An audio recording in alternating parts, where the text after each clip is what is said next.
بسم الله الرحمن الرحيم السلام عليكم ورحمة الله تعالى وبركاته وعلى ونكسن دمانتين با ميل والبو الدنيا دكي جوتان waxaad ku soo dhawaataan wararkii ugu dambeeyey dagaalka ka holacaya gobolka bariga dhexe iyo inteenu kala maqnaa wixii soo kordhay ayaanu barnaamijkan kusoo qadan doona haddii alla ka dhigo qodobadan waxaa ka mid ah iiraan oo magaalooyinka waaweyn ee xoogaga gumaystuhu ay xoogga ku haystaan habeenkii u beddesha jiximo albaabada loo furay israa'iilse wax ma ku qaadan doontaa maxay maraykanka iyo maamulka gumaystuhu ilaa waa awood bay sheegan jireen ay habeenkii gantaalada jamhuuriyadda islaamiga ah ee iiraan dhulkaas ama magaalooyinkaasi ugu difaacan waayeen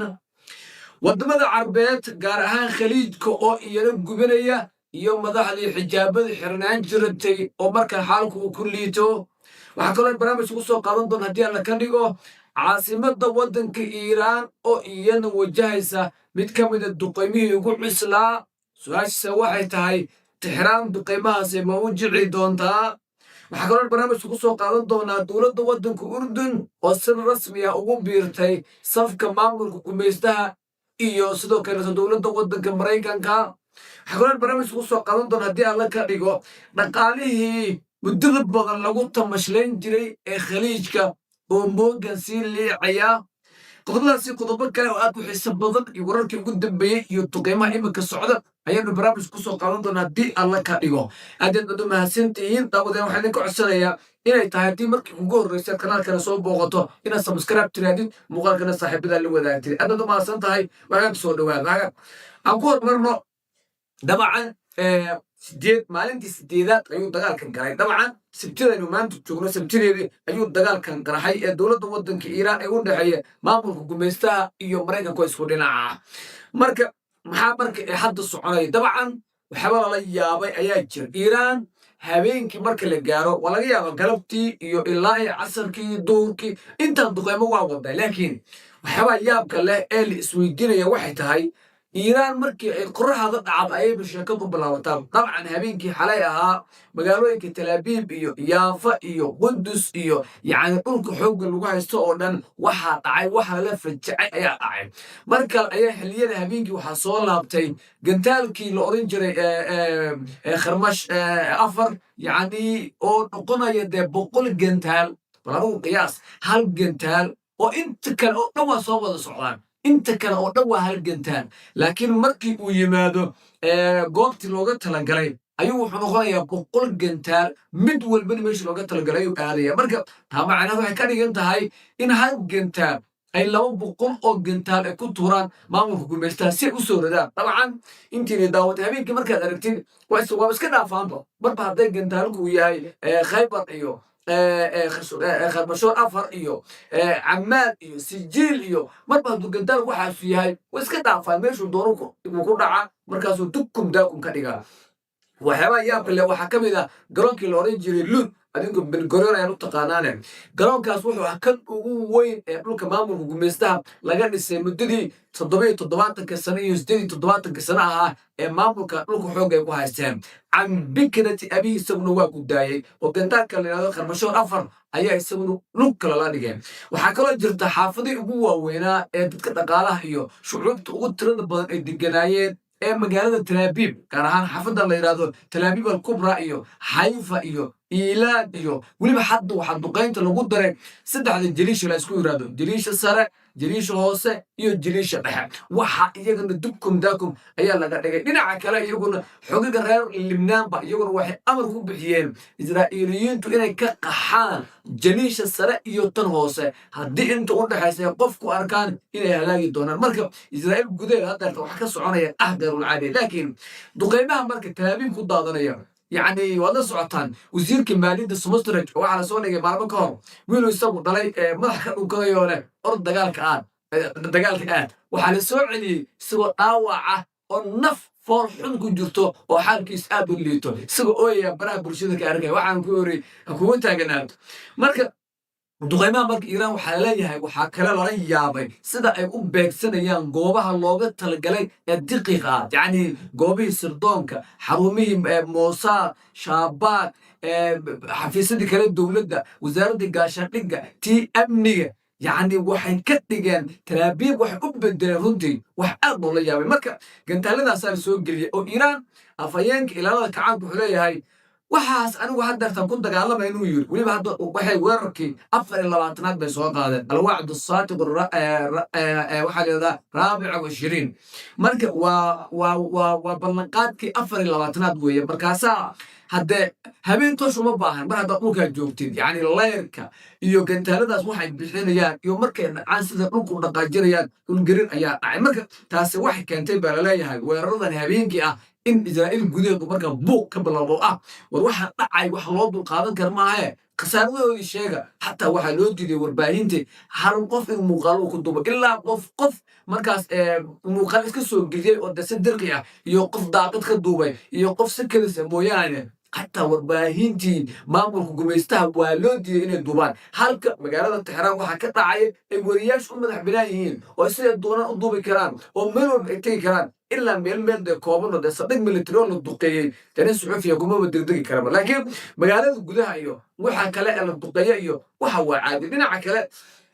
iiraan waxaad moodaysaa gantaaladeedu marka in si wanaagsan nishaabkooda u sugan yahay habeenkii markii la gaarana si wanaagsan inay ugu shaqaysanayaan dhulka xoogga lagu haysto marka muddo badan baad daara dhisaysaana dhisa dheh yacni fakamaatudiinu tudaane sidii ay magaaladu gase u duqeeyeen ayaa iyaguna hadda gantaalada ugu daadanaya weliba iyagu bambooyin bay ku turi jireen magaalada Qazab hadda waxaa saaxadda dagaalka soo galay hal gantaal oo 100 gantaal noqonaya marka way u yaabantahay maamulka gumaystuhu waxaa kaloo yaab leh dagaalka si loo joojiyo lama garanayo si loo cawdaa lama garanayo cid la darsadaa lama garanayo khasaaraha waa xad dhaaf waxaa kaloo jirta khasaarada ugu dambeeya iiraan waxay si la yaab leh u duqeynaysaa haddana meelaha ay yaalaan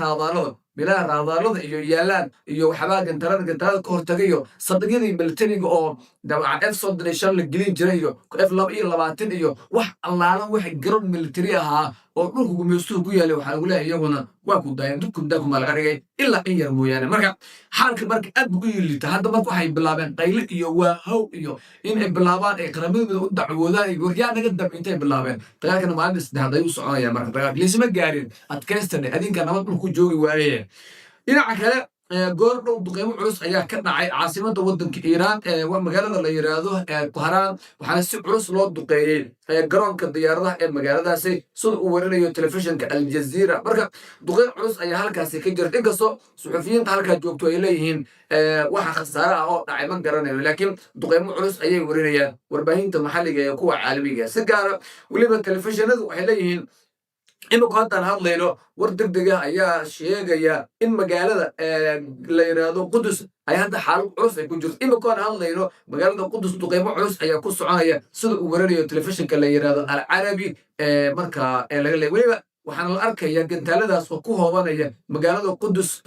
marka halkaas marka gantaalo badan ayaa la arkayo halkaas ku daadanaya aynta xaal goobta duqeymaha culus ayaa ku soconaya mid walba waxaa ka yeeraya safaaratul idaar ama weeshkii digniinta bixiya marka warkan wixii ku soo kordhay waan arki doonaa laakiin waxaad moodaysaa habeen in maalinba in duqeymo culus ay ku soconayaan dhulku gumaysto ay xoogga ku haysa markii hore duqeyntii habeenkii oo keliya ayay socon jirtay laakiin hadda maalintii ayaa lagu daray xaaladana aad iyo aad ayay u badan tahay dhinaca kale war degdeg waa isagun hadda telefishinka Al Jazeera saaran wuxuu sheegaya wasaaradda difaaca dowladda waddanka Sacuudi Carabiya yaa iyana waxay warinaysaa ilaa iyo 2 gantaal oo balastiga yar inay soo randay ayay sheegaysaa marka waan isla eegi doonaa laakiin duqeynta culus hadda ka socota magaalada Qudus waxay u muuqataa mid khasaare ba'an geysanayso waxaa la arkayaa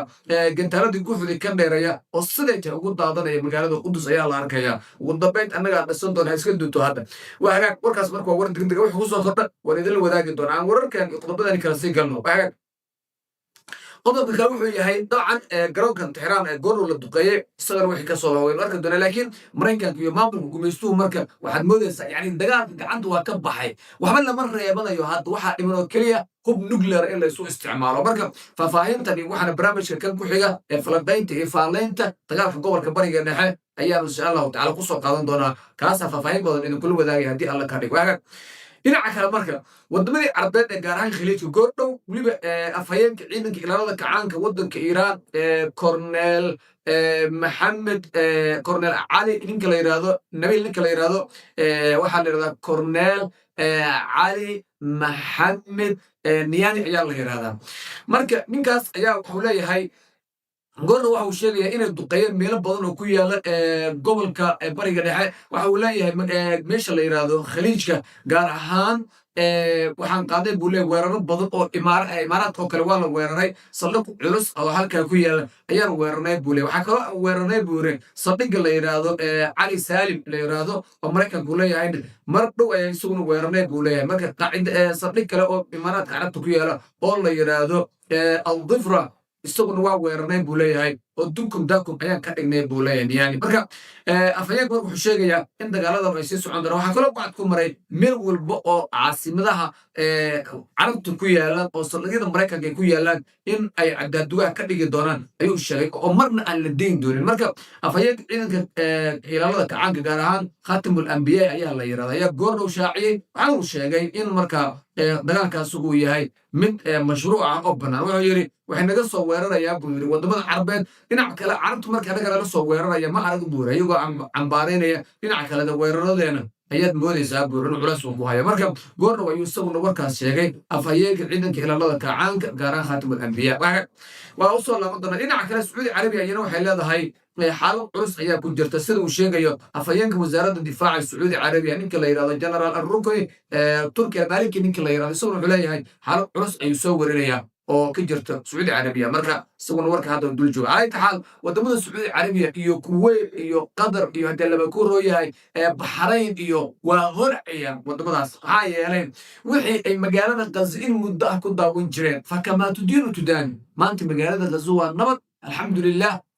taxta naad baa ku jirtee ama taxta alixtilaal baa ku jirtee raggeedina waa joogane laakiin maanta dub ayaa gubanaysa oo riyaadaa gubanaysa oo dooxaa gubanaysa oo kuweydaa gubanaysa nimankii carbeed wax allah hadday gaajada iyo oonka iyo walwalka iyo kurbadii reer gaza muddadii 2 san ay ku daawan jireen ilaahay waa soo dedejiyey soomadahay wakaadee maanta nimankii carbeed walwalkii cabaadka ka dhammaaday dagaalka iiraan kuma biiri karaanoo halka qaxootigaa jooga dad badan waxay isleeyihiin nimanka carabta maxay dagaalka ugu biiri waayeen maxay iiraan isaga dhici waayeen war waa horey samayn lahaayeen wiilasha reer yamane halkan jooga ayaa sidii malikumoodku ay uga baqaan horeyna waan isu fara saarayo haddee 2015 laga soo bilaabo ilaa 2019 dagaalaa socday marka xuutigii oo hadda gantaalo guuxooda ka dheera yeeshay waayo cid u babacdhigi karta waa ayo maraykankii israa'iil oo berigii hore laisku hadlayn jireen hadda iyaga ayaa aadilaa xaalka ku lita marka yaa waayo cidda laisku hadlaynayo hadda xuutiga lagu weeraro waa maya matan waa horey weerar qaadi lahaayeene wiilasha xuutiga bas weydiiyeen sababta xuutiga ilaa ay hadda dagaal ku gala laayihiin nimankana waa diinayaan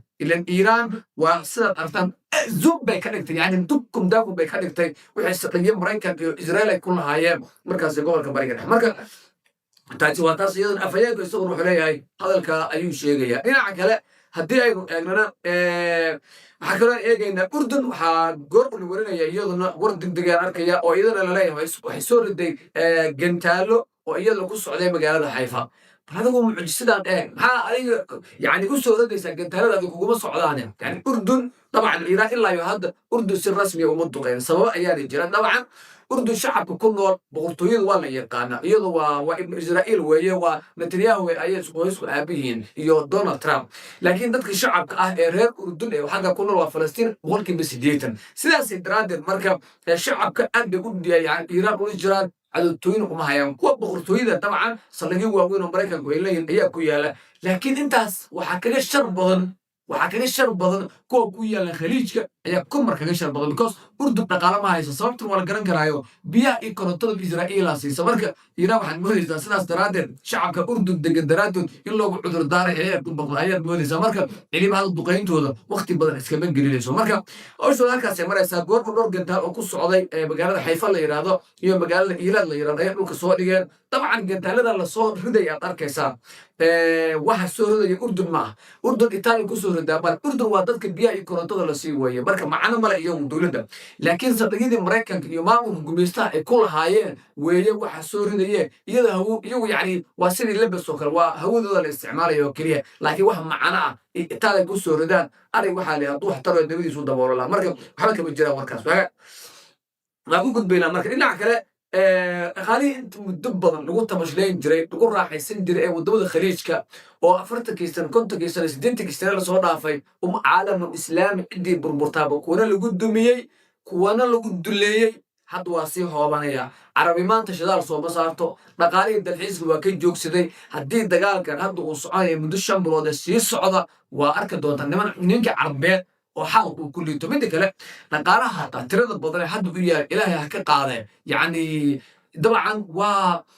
gacantooda kuma jiro reer galbeedkaale weliba qaar ka mid ah warbixinada waxaan arkaya laleeyahay wadamada khaliijka waxay si wanaagsan uga fiirsan doonaan maalgelinta ay ku sameynayaan maamulka gumaystaha israa'iil iyo maraykanka lacagtaan aad arkaysanee trilyanka ah ee ciidda ka badan wadamadooda ma taalo maraykankay taallaa ingiriiskay taa beelahaasi dhoobanta waa la fiirsanaya haddii la rabo ma wax weynba haddii aad diidday inaad lacagta kaasii daldasho dee kuwanaada cunaqabateyn kaa saaraya iiraan iyo afghanistan intee bilyan baa ka xayiran waxaan waa dollar maraykankan iskale adeer marka